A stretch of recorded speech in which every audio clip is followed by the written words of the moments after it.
This past weekend saw a tax holiday for severe weather preparedness as we enter spring, and with that, legislators in Montgomery are looking to add another tax holiday, this time, as you can see on your screen, for guns.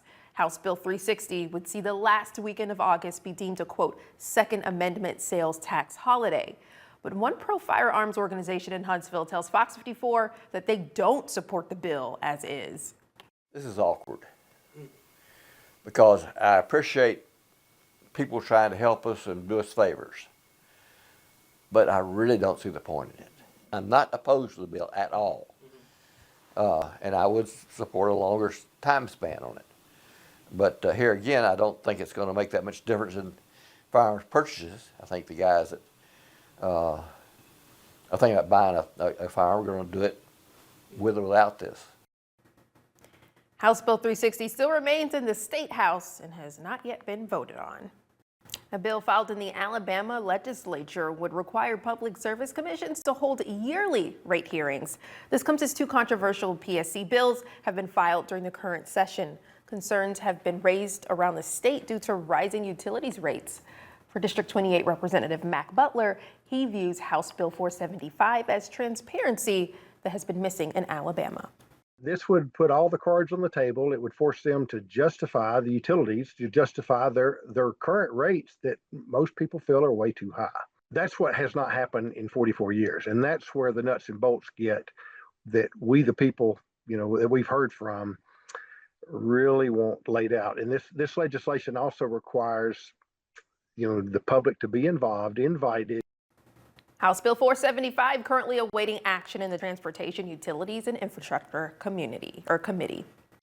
The big dig out started here in Boston following that massive winter storm that hammered the Northeast. Here in South Boston, or south, you can see just these cars buried. All of this snow that's piled up following plows moving through this neighborhood. Here in Boston, they got more than 1.5 feet of snow, but from Boston to Philadelphia, New York, even Providence, some areas getting more than 3 feet of snow. That means a lot of work for these snow plow crews. You can see they've done a good job at least going through the main part of the street, but still a lot of snow piling up. And take a look at this. There's something unique to this area. These space savers. People have come out, they've dug out their cars, they've dug out the space, but to make sure they don't lose this valuable space, we've got a chair, we've got a skateboard marking that territory so someone else can't come in here and grab it. But it's not just all of this snow that's causing trouble for travel, it's also causing big issues for power across the Northeast. Still some hundreds of thousands of customers in various states being impacted by power outages. Utility companies, elected officials asking for patience, saying yes, they were prepared for this. They staged crews, but it's going to take some time to repair those power lines, repair those power poles. And again, it could be potentially several days for some of those hardest hit areas until the lights come back on. Obviously, a lot of work ahead following this massive winter storm. In Boston, I'm Michael Yoshida reporting. President Trump's State of the Union address arriving at a tumultuous political time and in the wake of a major setback for his agenda. The president says he has much to say. It's going to be a long speech because we have so much to talk about. On Friday, the conservative majority Supreme Court struck down Trump's emergency tariffs, a centerpiece of his economic agenda. Trump lashed back by using a different authority to announce a new global tariff, now at 15%. Congressional Democrats say he's out of touch with American voters feeling squeezed in the current economy. Affordability continues to be the top issue that they're worried about. And it's not just the American families, the small businesses that have been hurt. This is something where the American people see crystal clear the damage that Trump has done to them.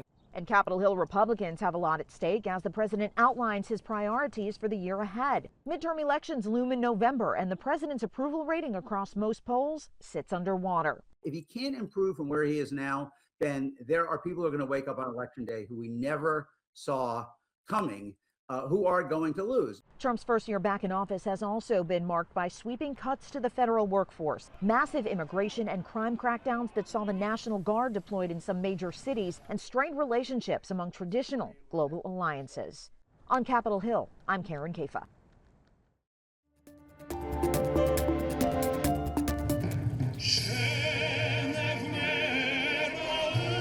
вже 4 роки пройшло, а враження таке, що то було вчора прямо.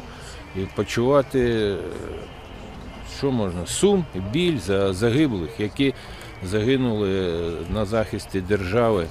І скільки ще буде, то невідомо. Коли закінчиться війна, на сьогоднішній день не видно до кінця війни. Але здаватись не треба. Обов'язково все одно переможе. У мене тут похований син, який загинув під час війни. Я не тільки сьогодні, ми то вже 4 роки кожен день сюди з дружиною приходимо. Today marks 4 years since Russia's invasion of Ukraine, and in that time we have seen initial Ukrainian battlefield victories turn into a long, grueling war of attrition.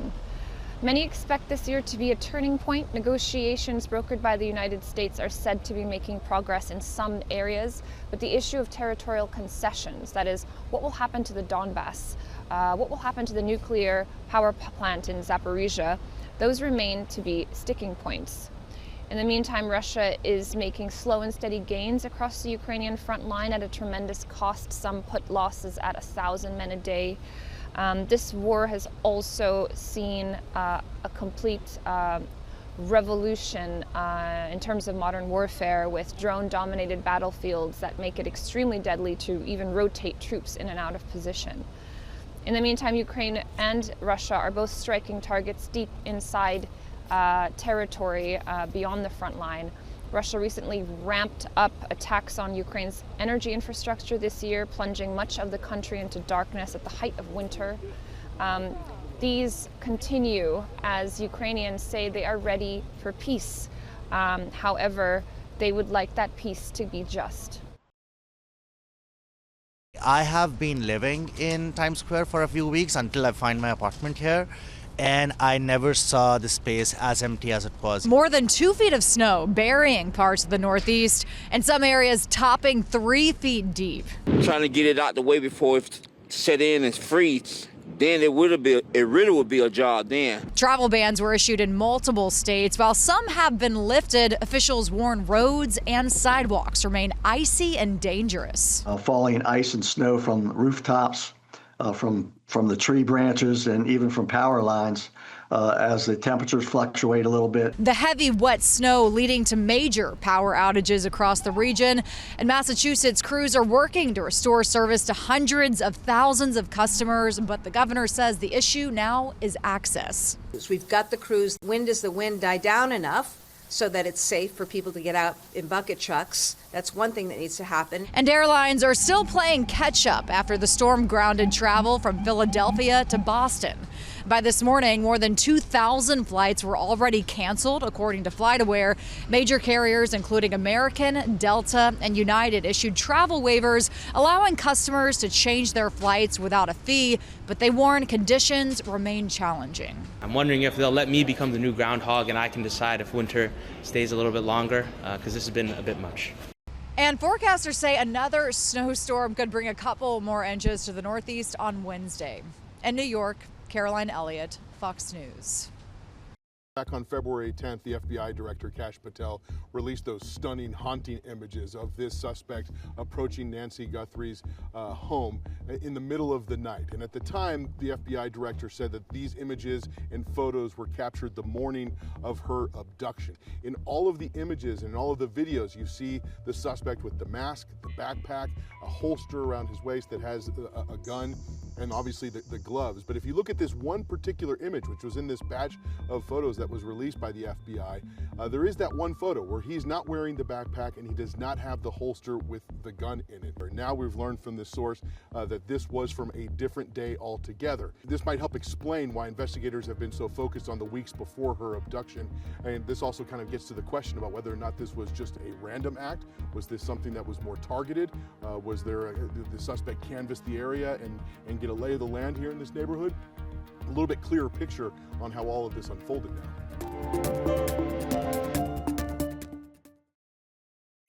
Tariff uncertainty is back. The Trump administration laid out plans to increase its global tariff at 15%, with carve-outs for USMCA and trade deals, replacing tariffs ruled illegal by the U.S. Supreme Court last week. The president does not need Congress to move the tariff revenue back up. Meanwhile, retailers are operating in the dark. Last year, many raced to stockpile inventory before tariffs took effect.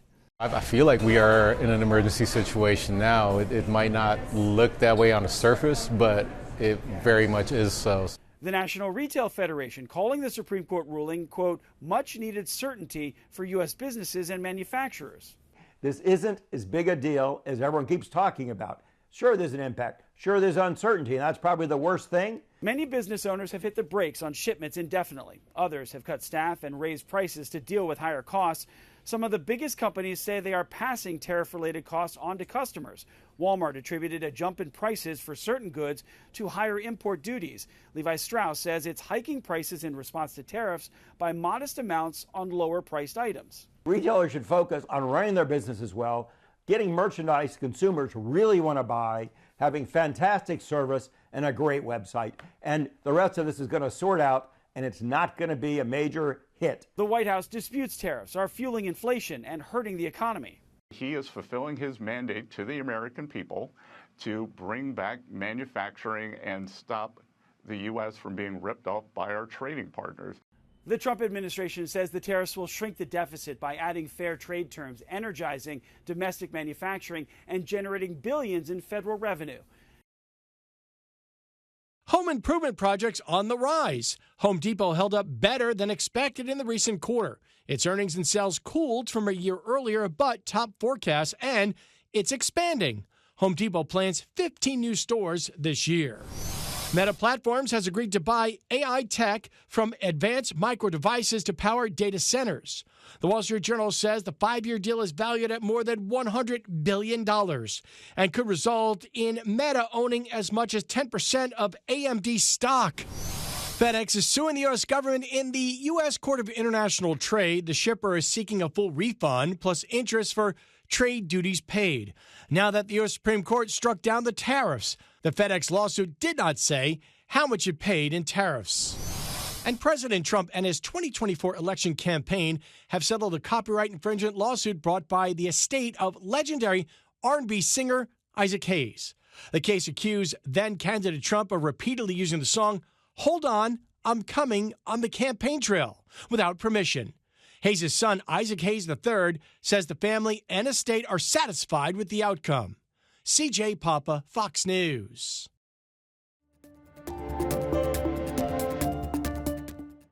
It was once one of the most common causes of cancer deaths for U.S. women, but thanks to prevention and screening, there have been significant gains in the battle against cervical cancer. Still, this year alone, the American Cancer Society estimates close to 13,500 new cases of invasive cervical cancer will be diagnosed, and about 4,200 women will die from the disease. In younger women under 50, cervical cancer is the third leading cause of cancer deaths. Dr. Ahmadin Jamal is co-author of a new study which found cervical cancer cases declined by 27% overall in U.S. women ages 20 to 31 between 2016 and 2021 when the HPV vaccine was available, compared to the years 2000 to 2005, which is before the vaccine was first approved for use by the FDA. However, Jamal says there are significant disparities across individual states, ranging from a 50% decrease in cervical cancer cases in 3 states in the District of Columbia to little or no decline at all in several states. He says places that saw the most significant drop in cases were the states with higher HPV vaccination rates. We have to look at HPV vaccination as a preventive measure. Jamal says regional disparities are likely to persist in states with lower HPV vaccination rates, especially as young women who haven't been protected from the virus get older and their risk of cervical cancer gets higher. For Health Minute, I'm Mandy Gaither. The It's extraordinary. They put us in hair and makeup, which was specific. Tom Hanks has played a lot of real people, from Fred Rogers to Walt Disney, but never a president until now. Hanks is set to play Abraham Lincoln in a film adaptation of George Saunders' best-selling novel Lincoln in the Bardo. He'll also produce the project through his Playtone label. They all have some things in common. Sinners writer-director Ryan Coogler is staying with the supernatural. The Oscar nominee is confirmed to write and direct a pilot episode of an X-Files reboot for Hulu. Danielle Deadweiler is set to play one of 2 FBI agents assigned to a long-shuttered division devoted to cases involving unexplained phenomena. The snowstorm in the northeastern U.S. closed Broadway for a second straight evening. Many theaters are traditionally dark on Mondays, but performances of Chicago, The Great Gatsby, and Six, among other shows, had to be canceled as New York remained under a state of emergency. The show will go on, just not yet. In Hollywood, I'm David Daniel.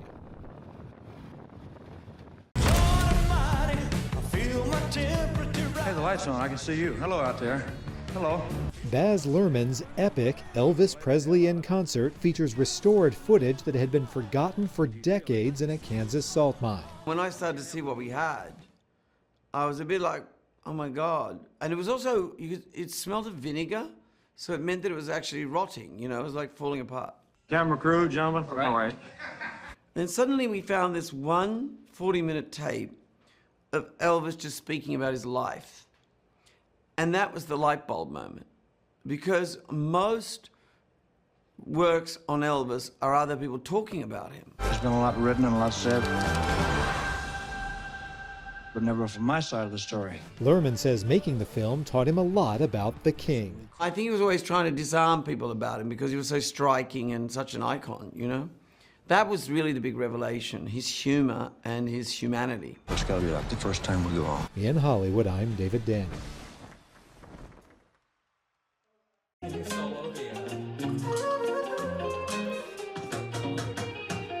It took a little while to make Suno. The truth is, we actually thought we would start a different company because we thought it would be too hard to make good music. And a few months after we started, we had some breakthroughs and we realized it wasn't too hard. And we very quickly tried to put out a very crude version of a music making machine. And you had to be very forgiving of how it sounded at the beginning. It was kind of just barely passable. And a lot of people loved it. And it told us that we were onto something. The thing that we are most proud of is that 100 million people have made music on Suno, and the vast majority of whom have never made music before. To teach a machine to be a human being. The economy of AI music is built totally on the intellectual property globally of musicians everywhere without transparency, consent, or payment. So I know they value their intellectual property, but ours has been consumed in order to replace us. The technology evolves very often faster than the law, and so this makes for lots of places where there is ambiguity. And I think this is something that we've been thoughtful about since starting the company, about not breaking the law, but also trying to deliver products that the world really wants. So Solomon Ray is I would call an extension of my persona.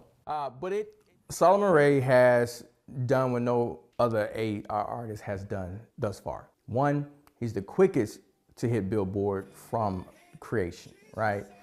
Two, he has 12 Billboard individual placements, and he's on 6 different charts.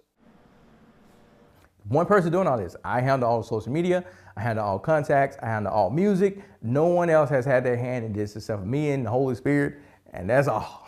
So I can see why artists could be afraid. I get it, I acknowledge that. It's like, man, if one person can do that, what the heck they need me for? And I tell them, well, the tool's there, you can use it too. Right? You don't have to just think. You can grab onto the tool and learn how to integrate into your workflow as well so you don't get left behind.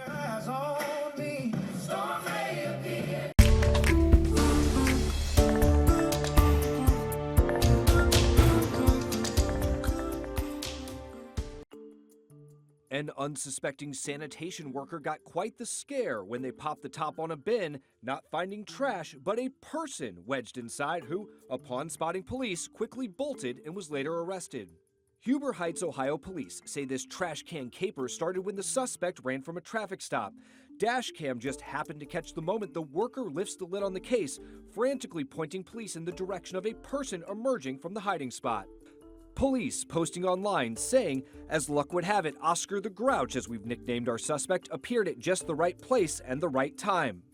Officers say that suspect was taken into custody and no one was injured. Check out these cows running rampant along a New York interstate. Get it? Traffic had to steer around the byway barnyard as, well, this poor person does their best to contain the utter chaos. Reportedly, a trio of animals liberated themselves from a broken-down trailer. All three were eventually wrangled, according to state police. This happy pair is back together after the dog spent 43 days on the run in the Rocky Mountains. Video posted by Summit Lost Pet Rescue shows the moment they were reunited. The dog, literally named Rocky, got loose from a sitter while his owner Steven was skiing in Keystone, Colorado during a cross-country road trip. Steven enlisted the help of the pet rescue to hunt down his four-legged friend. They spotted Rocky 3 days later but couldn't corral the canine. They're resilient, they're animals. They're tough, they're resourceful. They'll find food, they'll find water, they'll find shelter. 40 days later, they got a call about Rocky's location and tracked him down. After spending a little time with a vet to get healthy, Rocky and Steven were reunited and got to finish their trip to California. Bye, Rocky! Safe travels! For Take a Look at This, I'm Patrick Cornell. If they feel left alone, they will do it. If they're calling for food in the morning, they will very often do it. Some make very comforting noises, like ho ho ho, and I like quiet noises, and some are screamers. They will just scream out. The low pitch starts somewhere here and then goes down, while the high pitch stays flat. Vocal folds are situated in the larynx. When they vibrate, that makes the low pitch sound, and that's exactly in the same way as we speak. After this sound is produced, there is also a very strong contraction above the larynx that leaves only a small opening, and that creates a whistle. It's exactly the same as speaking and whistling or singing and whistling at the same time. They can really express the whole range of emotions possible, because they can express emotions in these two dimensions. AI technology, it is something that we're seeing more and more in our society very quickly as the technology evolves in various aspects of our life. Now, the city of Las Vegas is planning on using advanced signal technology to transform 16 intersections in and around Fremont Street, including right here at Las Vegas Boulevard and Fremont Street, to potentially get rid of this, the push button. It can tell by your eye movement if your plan is to cross the street. The city of Las Vegas was granted $1.4 million from the Federal Highway Administration to implement the cutting-edge AI pedestrian safety technology later this year, eliminating the need for the traditional walk button around Fremont Street. Some critics online question the need when people can simply push the walk button. In an area like Fremont Street where there's a ton of foot traffic, everybody thinks that the other guy pushed the button. And so what happens is no one pushes the button. The head of PedSafe Vegas at UNLV confirmed this technology has already been implemented in over 100 cities around the country and is 100% in support. Do you think this is the right area to do this pilot program? Well, I think it's a perfect area to do the program because of the sheer number of pedestrians. Once the city installs the 16 new smart AI pedestrian detecting traffic signals later this year, the pilot program will go for about 2 years. The city of Las Vegas Mayor Shelley Berkeley had these pragmatic words of wisdom at a recent press conference. If it works, then we'll implement it citywide. If it doesn't work, then we go back to hitting the button. Sometimes the old ways work better, but we'll see what happens. The best technology is your two eyes, and keep looking as you're crossing the street. I'm Ken Smith, Fox 5 News, local Las Vegas. Water pipes run from large public mains underneath our streets all the way into our homes. But when something goes wrong with those pipes, who picks up the tab? Let's verify.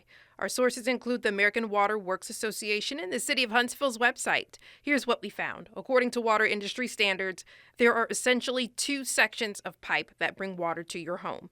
The first is the public water main, the large pipe running beneath your street. That's owned and maintained by your local water utility or municipality. If something goes wrong there, it's on them to fix it at no cost to you. The second section is called the service line. That's the pipe that runs from the water main or the meter all the way to your house. And here's where many homeowners are caught off guard.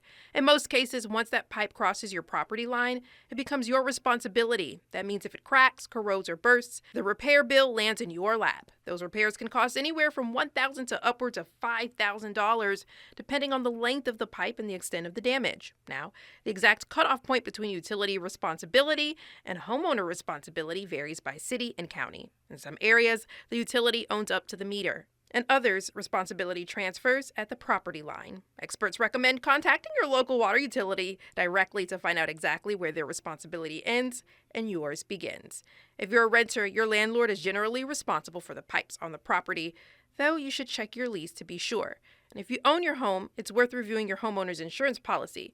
Many standard policies do not cover service line failures, but additional coverage, sometimes called a service line rider, can be added for a relatively small cost. Some utilities also offer optional protection programs to help homeowners cover unexpected repair costs. So we can verify that your local water utility owns the public main, but in most cases, the service line on your property is your responsibility.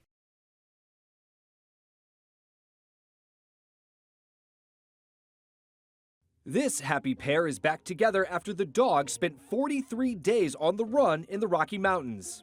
Video posted by Summit Lost Pet Rescue shows the moment they were reunited. The dog, literally named Rocky, got loose from a sitter while his owner Steven was skiing in Keystone, Colorado during a cross-country road trip. Steven enlisted the help of the pet rescue to hunt down his four-legged friend. They spotted Rocky 3 days later but couldn't corral the canine. They're resilient, they're animals. They're tough. They're resourceful. They'll find food, they'll find water, they'll find shelter. 40 days later, they got a call about Rocky's location and tracked him down. After spending a little time with a vet to get healthy, Rocky and Steven were reunited and got to finish their trip to California. Bye, Rocky! Safe travels! Fox 54 Plus has your news, sports, and weather. Start your evening with Fox 54 at 5:30, delivering the latest headlines and live reports straight from the scene. Then, stay informed with Fox 54 News at 9, featuring your Tennessee Valley certified most accurate weather impact team, tracking everything from tornado threats to traffic delays during severe weather. Fox 54 Sports Extra brings you more of what sports fans crave, with deeper insights, expert analysis, and all the action that matters most. On Fox 54 Plus, you'll also find Alabama politics, plus 24/7 weather radar and real-time forecasts to keep you ahead of the storm. Looking for a quick recap? Don't miss Fox 54 Week in Review, highlighting the biggest stories of the week.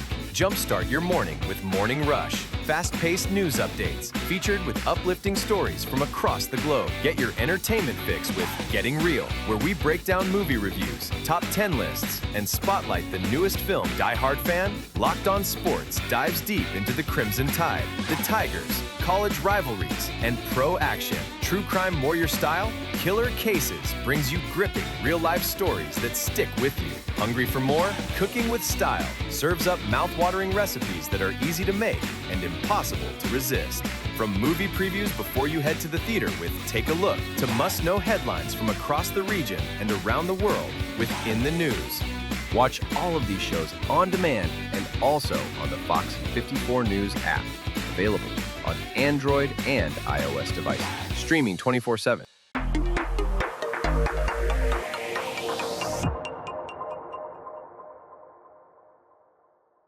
Did you know that you can get weather impact updates 24/7 on Fox 54 Plus? Here's how. Go to Fox 54 Plus on your Roku, Fire TV, Apple TV, or Samsung. Once you're on the main screen, push the down arrow and click on the Fox 54 Plus Weather Impact 24/7 block. Here, you'll find radar, current temperatures and conditions, traffic cams, forecasts, and more, all available on demand. Want to get back to the main channel? Just push the down arrow and click on the 24/7 stream button. It's your weather impact updates 24/7 on Fox 54 Plus. Start streaming today. There's more to Fox 54 Plus with the Locked On Podcast Network.